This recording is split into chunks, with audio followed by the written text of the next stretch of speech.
네, 반갑습니다. 예배에 오신 여러분들을 진심으로 환영하고 또 축복합니다. 우리 청담교회는 은혜가 샘솟는 교회, 부흥이 시작되는 교회입니다. 우리 하나님의 위로와 평강이 여러분과 또 여러분의 가정에 함께 하시기 바랍니다. 사도행전을 읽을 때 우리가 반드시 기억해야 할 말씀이 있습니다. 우리 사도행전 1장 8절 말씀을 같이 읽어보겠습니다. 오직 성령이 너희에게 임하시면 너희가 권능을 받고 예루살렘과 온 유대와 사마리아와 땅끝까지 이르러 내 증인이 되리라 하시니라. 아멘. 사도행전의 말씀은 이 말씀 사도행전 1장 8절 말씀을 따라 흘러간다 그렇게 말씀드려도 전혀 과장되지 않습니다. 이 말씀은 예수님께서 하늘로 승천하시면서 제자들에게 주셨던 말씀입니다. 그런데 이 말씀에는 세 가지가 등장하고 있지요. 첫 번째는 성령이 임하신다. 성령의 임재, 성령의 강림입니다. 가장 먼저 제자들이 성령을 받을 것이다 라고 말씀하셨습니다. 구약 성경은 말세가 되면 성도들에게 구원이 임하게 될 것이요 그 증표로 성령을 받게 될 것이다 말씀하셨습니다. 성령을 받은 성도들은 예언과 환상과 꿈을 꾸게 되지요. 그런데 예언과 환상과 꿈은 많은 분들이 오해하는 것처럼 어떤 점을 치거나 장래 일을 알아맞추는 것, 그런 것을 의미하는 것 아닙니다. 하나님에 관한 말을 하기 시작하는 것, 이것이 바로 예언이고 하나님 나라 또 하나님의 일을 꿈꾸는 것, 그것이 바로 환상과 꿈입니다. 오로지 나 자신밖에 몰랐습니다. 그냥 이 세상이 전부인 줄로만 알았던 거지요. 그런데 구원받고 성령 받으니 하나님에 대한 말을 하기 시작하고 하나님의 영광을 위하여 살아가는 사람으로 변하게 되더라는 겁니다. 늘 입을 열면 자기 자랑만 하던 사람, 그것으로 일관되었던 사람이 성령 받으니 이제는 하나님을 자랑하기 시작하고 하나님을 높이고 하나님께서 나를 위하여 행하신 일들을 높이며 간증하기 시작하게 된다는 거지요. 또 나 자신을 위한 꿈과 비전으로만 가득 차 있던 사람들이 정말 구원받고 성령 받으니 이제는 하나님 나라와 하나님의 영광을 꿈꾸며 그것을 위하여 살아가게 된다는 뜻입니다. 두 번째는 권능입니다. 성령을 받으면 권능이 나타나게 됩니다. 그런데 여기서 말하는 권능은 우리가 알고 있는 세상적인 그와 같은 힘이나 능력 말하는 것 아닙니다. 하나님께서 주시는 하늘에 속한 권세와 능력을 받게 된다는 겁니다. 여러분, 세상 권능은 어떤 일을 합니까? 나를 높이지요. 나를 드러내고 나를 자랑하고 나를 과시하는 일을 합니다. 상대방을 누르고 나를 반대하는 사람들을 압제합니다. 그들의 마음을 찌르고 괴롭게 하고 또 거짓과 이간질로 분열시키는 일을 합니다. 파괴하고 죽이고 멸망시키는 일을 하는 거지요. 세상 권능으로는 영혼을 살리고 고치고 회복시키는 일 절대 할 수 없습니다. 하지만 하늘에 속한 그 권능은 예수님을 본받아 살아갈 수 있도록 우리를 만들어줍니다. 예수님처럼 나를 낮추고 희생하게 하지요. 성령으로 충만하면 상대방을 엎드리게 하고 굴복시키는 것이 아니라 나 자신을 예수 그리스도께 굴복시키는 일을 합니다. 옛사람의 혈기와 분노와 정욕을 십자가에 못 박게 됩니다. 억울한 일을 당할지라도 되갚아주지 않고 보복하지 않습니다. 재판장이신 하나님, 의로우신 하나님께 그 모든 것들을 맡기고 이제는 원수를 사랑하고 그의 허물을 덮어주게 됩니다. 또 가난한 자를 돌보게 되고 병든 자를 위로하고 그들을 위하여 기도하게 되는 겁니다.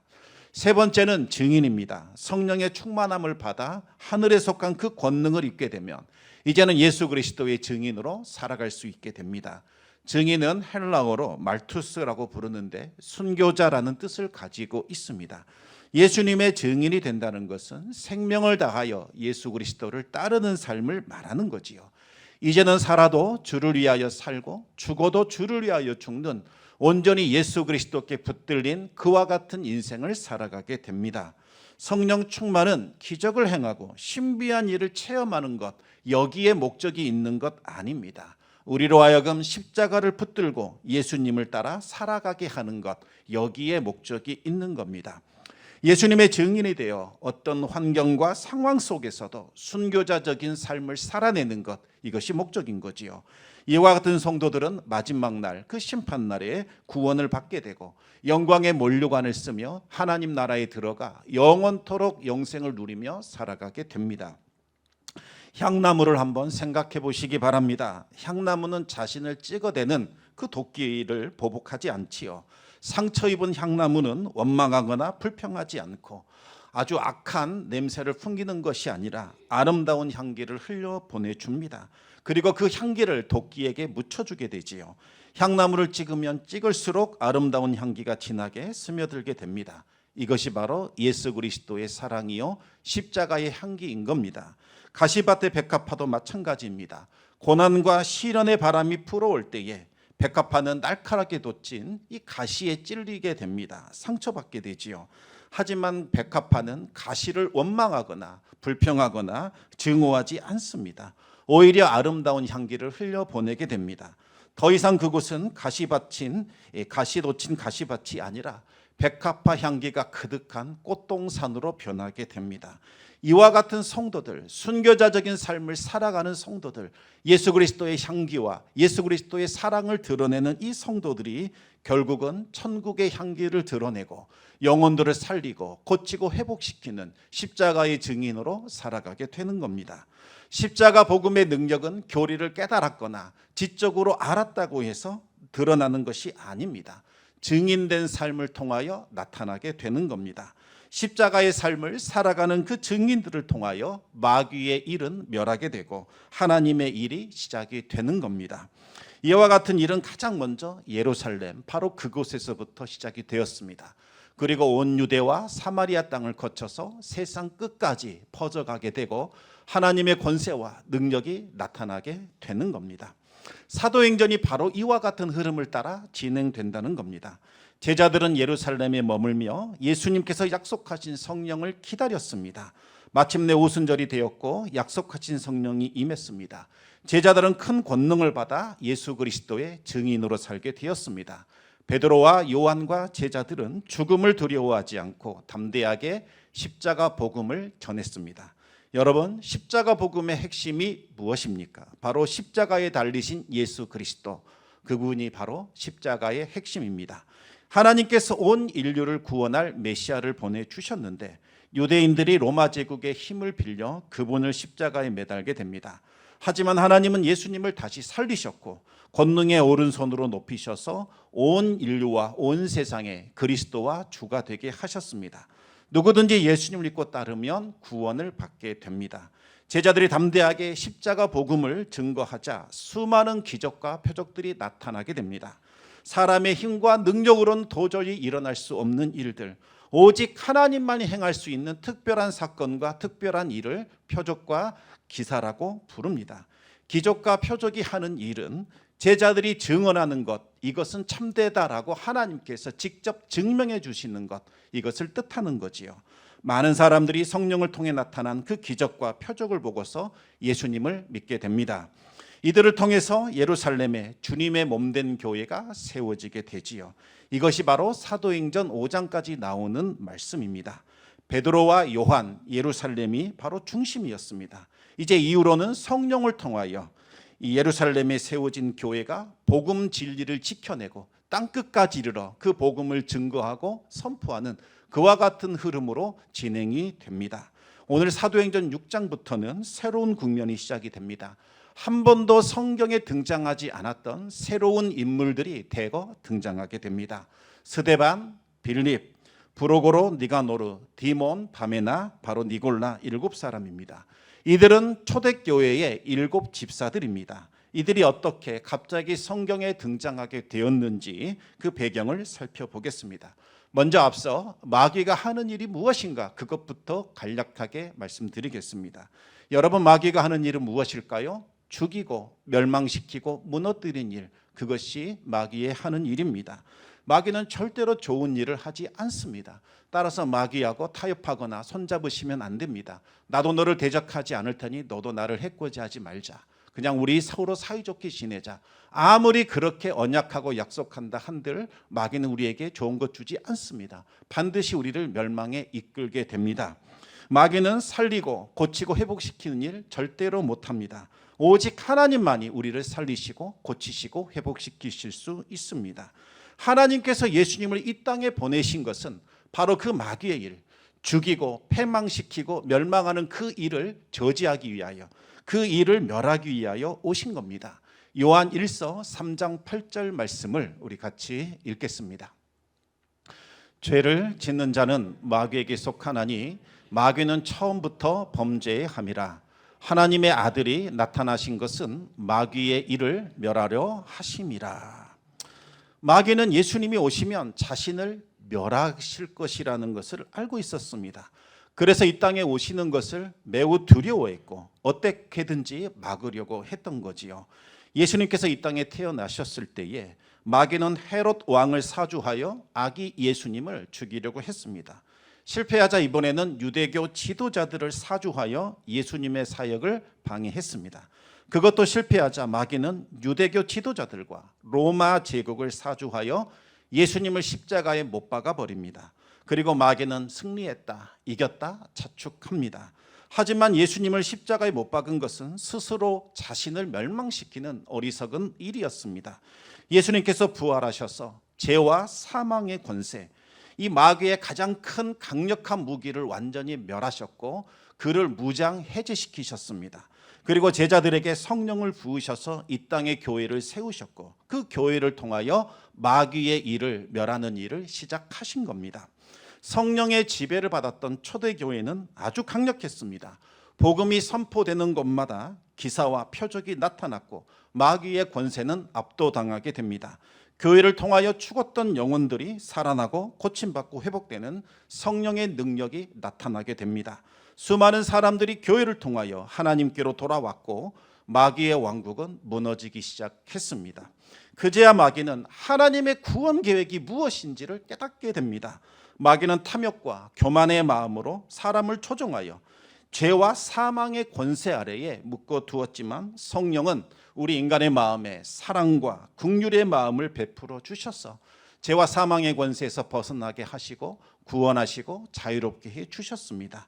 시간이 흐르면 흐를수록 교회는 크게 왕성해질 것이요 하나님 나라는 확장될 겁니다. 그리고 마귀의 왕국은 점점 줄어들어 소멸되겠지요. 마귀는 교회를 무너뜨려야 한다라는 것을 깨닫고 두 가지 방법을 사용하게 됩니다. 첫 번째는 교회 안에 나타나는 이 성령의 일을 사람의 일, 육체의 일로 변질시키는 것이었습니다. 마귀가 주목한 사람은 아나니아와 삽비라 부부였습니다. 그들은 인간적인 질투와 과시욕이 아주 강했던 사람들이었습니다.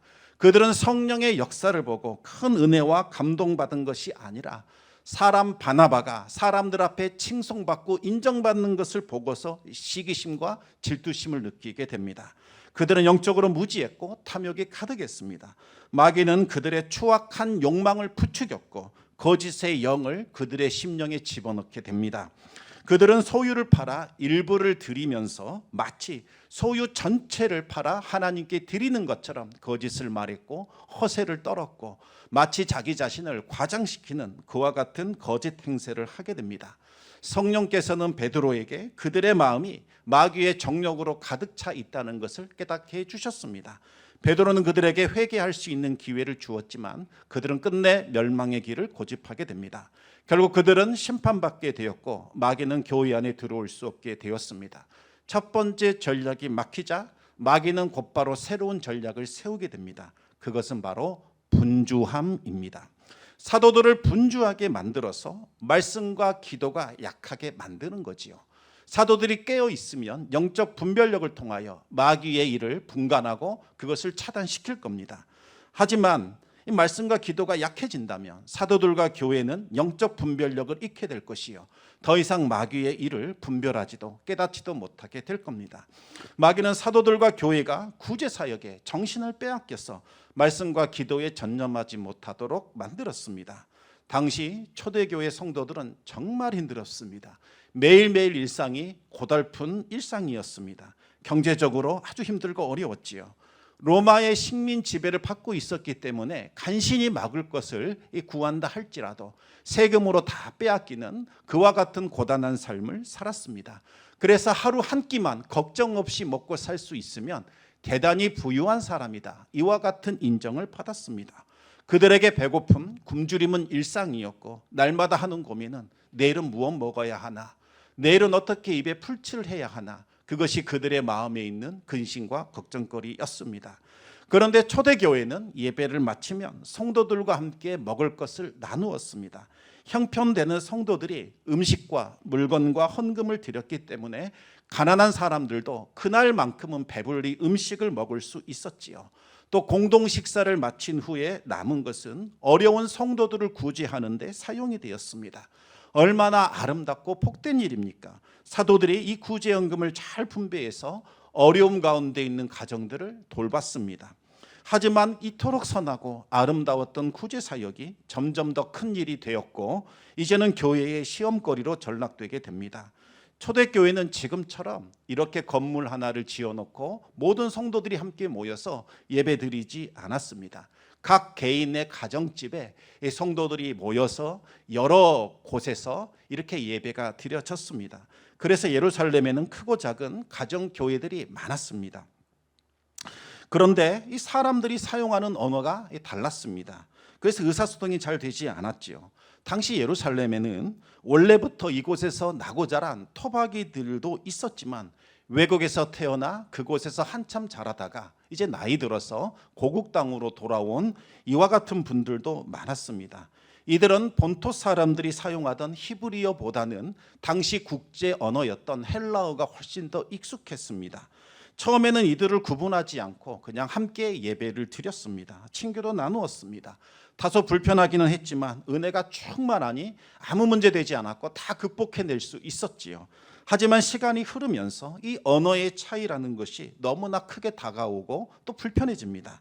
그래서 헬라어를 쓰는 사람, 이 사람들끼리 따로 모여서 가정 예배를 드리고 히브리어를 사용하는 사람들, 이 사람들이 따로 모여 가정 예배를 드렸습니다. 그래서 헬라어를 사용하는 가정교회들, 히브리어를 사용하는 가정교회들, 이렇게 구분이 되기 시작을 한 겁니다.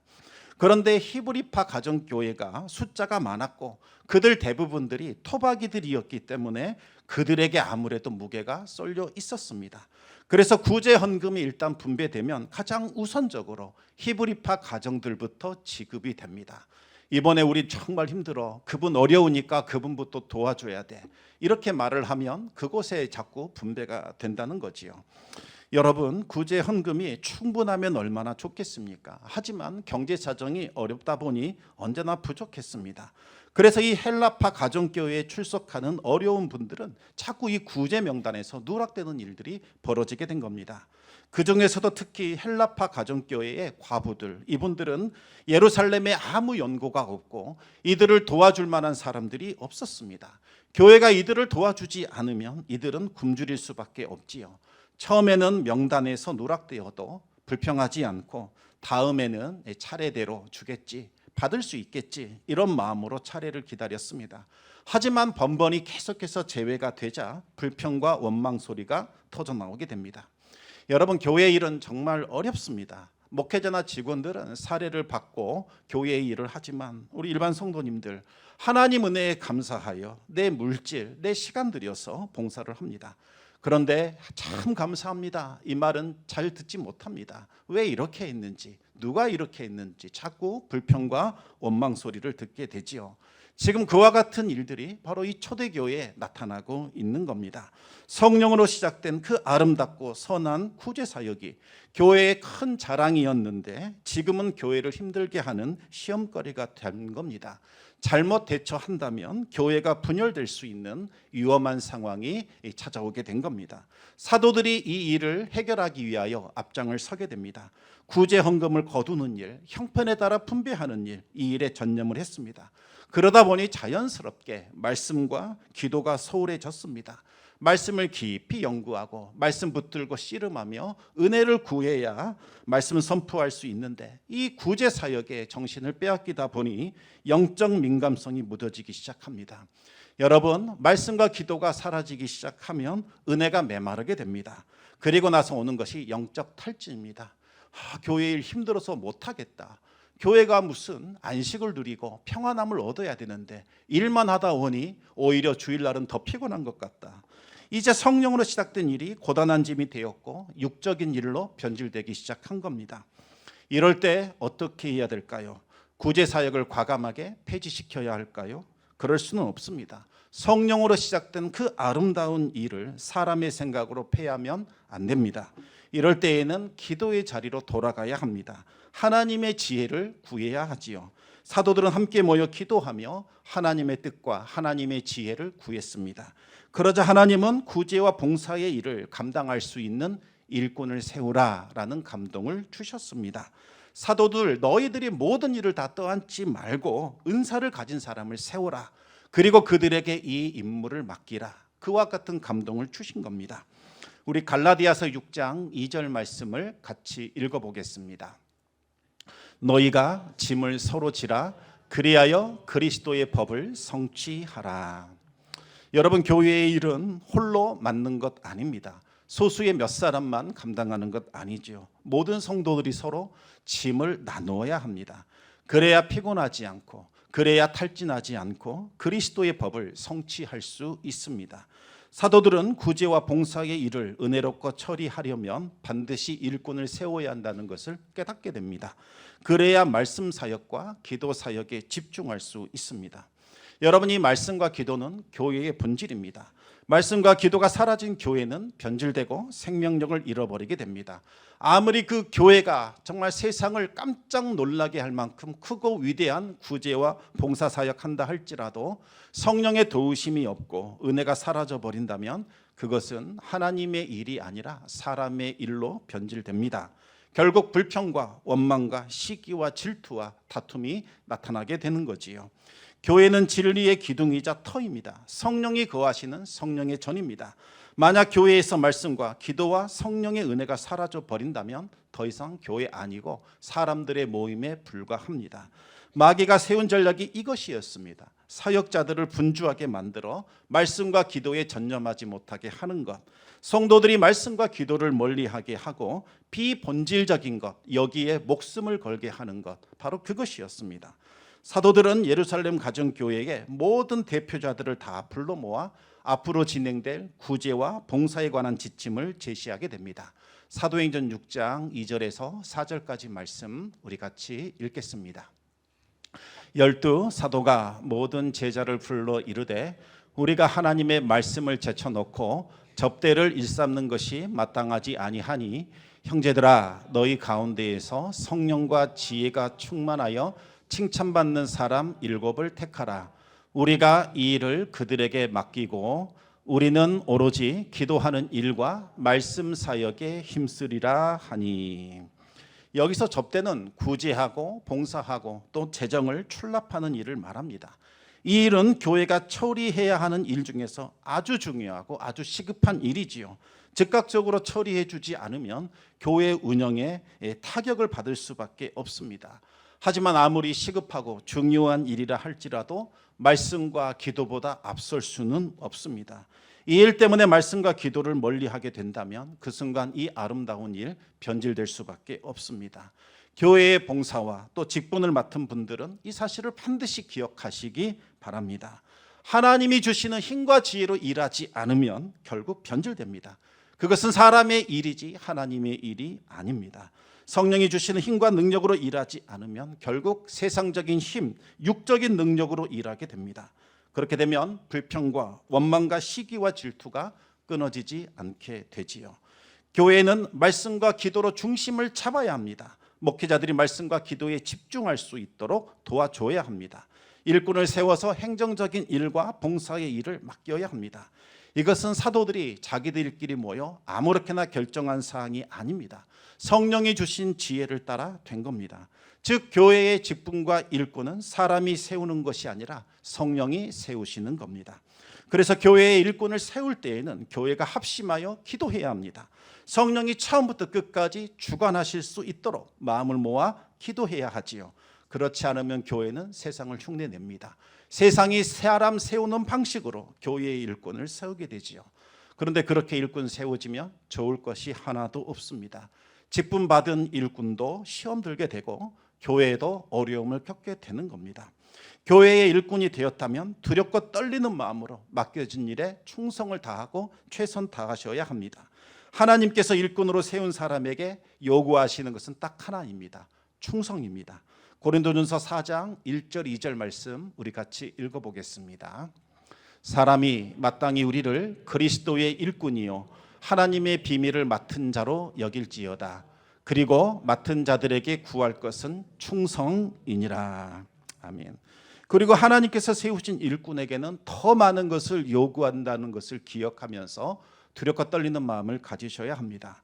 누가복음 12장 47절 48절 말씀입니다. 같이 읽겠습니다. 주인의 뜻을 알고도 준비하지 아니하고 그 뜻대로 행하지 아니한 종은 많이 맞을 것이요 알지 못하고 맞을 일을 행한 종은 적게 맞으리라. 무릇 많이 받은 자에게는 많이 요구할 것이요 많이 맡은 자에게는 많이 달라 할 것이니라. 직분 받으셨다면 최선 다하셔야 합니다.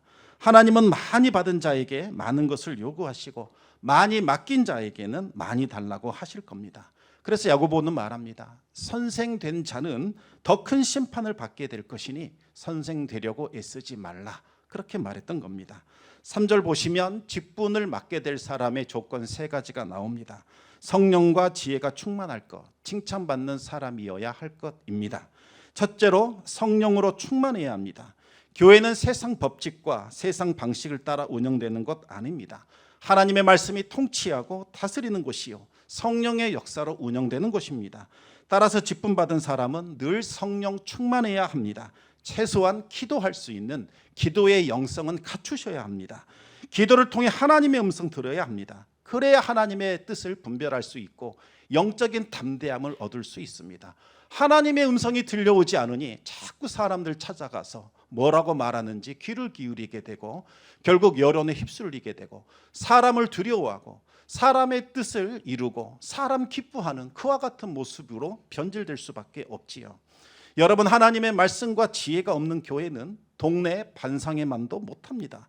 시비와 다툼과 원망과 인간적인 자랑과 공로가 판을 치게 됩니다. 그렇게 되면 언제라도 마귀는 출입할 수 있습니다. 공적인 자리에서나 사적인 자리에서나 하나님을 가장 우선에 두는 사람, 성령 충만한 사람, 그 사람이 교회의 일꾼으로 세워져야 합니다.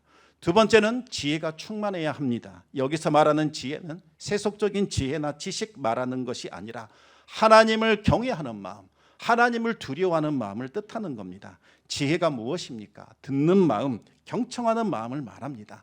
교만하지 않고 고집 부리지 않고 겸손한 사람, 그 사람이 하나님의 지혜를 얻게 됩니다. 성령은 언제나 지혜와 함께 하십니다. 그리고 어떤 일을 맡았다면 반드시 전문성을 기를 수 있도록 노력하셔야 합니다. 전문성이라는 것은 선천적으로 받은 은사에 후천적인 노력이 결합될 때에 길러지게 됩니다. 아무래도 숫자를 두려워하고 숫자만 보면 머리가 하얘지는 그런 사람들보다는 숫자에 익숙하고 꼼꼼한 사람, 그 사람이 재정 보는 것이 바람직할 겁니다. 만약 내가 약한 부분인데 직분을 받으셨다면 힘써 기도하고 노력하심으로써 전문성을 길러내야 합니다. 세 번째 조건은 칭찬받는 사람이어야 합니다. 교회에 직분 받은 사람은 세상의 빛과 소금입니다. 하나님과 성도들에게는 물론이요 세상 사람들에게도 칭찬받아야 합니다. 교회 일을 하는데 굳이 세상 사람들에게까지 칭찬받을 필요가 있느냐 이렇게 생각할 수도 있습니다. 하지만 성경은 말합니다. 하나님께 신실한 사람, 그 사람은 원수들마저도 그를 칭찬하게 된다. 실제로 7 집사 중 스데반 집사는 교회는 물론이요 믿지 않는 유대인들마저도 칭찬하고 아끼고 그를 사랑했던 사람입니다. 예루살렘 교회는 사도들이 제시한 그 기준에 따라 7명의 집사를 세우게 되었고 사도들이 손을 얹어 그들에게 안수하여 직분을 주게 됩니다. 지금으로 치면 장로, 안수집사, 권사와 같은 항존 직분자들로 세운 겁니다. 스데반, 빌립, 브로고로, 니가노르, 디몬, 바메나, 니골라는 성령과 지혜가 충만했고 바른 인격과 전문적인 지식과 실력을 겸비한 사람들이었습니다. 그런데 여기에서 아주 특이한 내용 하나가 있습니다. 이 사람 7사람의 이름이 모두 헬라식 이름이었다는 거지요. 유대식 이름이 아니었다는 겁니다. 무슨 말일까요? 헬라파 가정교회에 속한 이 성도들이었다는 뜻입니다. 히브리파 가정교회의 성도들이 교회의 하나됨을 위하여 모든 특권과 권리를 다 내려놓고 성령에 순종하여 이들을 일꾼으로 세운 겁니다. 하나님의 선하신 뜻과 교회의 평안을 위하여 그들이 양보하고 희생을 한 겁니다. 이들은 해외에서 자라나 전문적인 지식과 교육을 받았고 실력을 갖춘 사람들이었습니다. 교회가 성령에게 순종하여 이들을 일꾼으로 세웠을 때에 구제와 봉사의 일이 체계적이고 전문적으로 이루어지기 시작합니다. 마침내 사도들은 이들에게 모든 사역을 다 넘겨주고 말씀과 기도 사역에 전념할 수 있게 되었습니다. 여러분, 그 결과가 무엇일까요? 사도행전 6장 7절 말씀을 마지막으로 같이 읽겠습니다. 하나님의 말씀이 점점 왕성하여 예루살렘에 있는 제자의 수가 더 심히 많아지고 허다한 제사장의 무리도 이 도에 복종하니라. 아멘. 교회는 또다시 부흥을 이루게 됩니다. 먼저 하나님의 말씀이 힘을 얻었고 흥왕하게 됩니다. 성도들이 말씀의 권위 앞에 엎드렸고 하나님의 말씀이 그들을 다스리고 통치하게 된 거지요. 그러자 예루살렘에 있는 모든 가정교회들이 부흥을 이루기 시작합니다. 숫자가 늘어나는 양적 부흥과 함께 질적인 부흥도 일어나게 되지요. 수많은 제사장들이 집단적으로 예수님을 믿고 따르는 집단 개종이 일어나게 된 겁니다. 제사장들은 누구입니까? 바로 유대교의 핵심 세력이자 예수님을 십자가에 못 박았던 바로 그 주도 핵심 세력들입니다. 그런데 이 허다한 제사장들이 이제는 예수님께 복종하는 일이 나타나게 된 거지요. 성도 여러분, 하나님의 관심은 바로 교회에 있습니다. 등치만 큰 교회, 비대한 교회 원하는 것 아닙니다. 건강한 교회, 빛과 소금의 역할을 하는 교회를 원하십니다. 건강한 교회는 어떤 교회입니까? 말씀과 기도가 살아있는 교회입니다.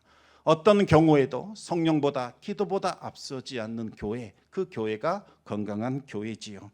하나님은 건강한 교회를 만들라고 교회에게 일꾼과 직분을 주신 겁니다. 직분 받은 일꾼들은 언제나 성령과 지혜가 충만하도록 영성 생활에 힘쓰셔야 합니다. 그리고 하나님과 성도들과 세상 사람들에게 칭찬받기 위하여 거룩하고 정결한 삶을 살아가야 합니다.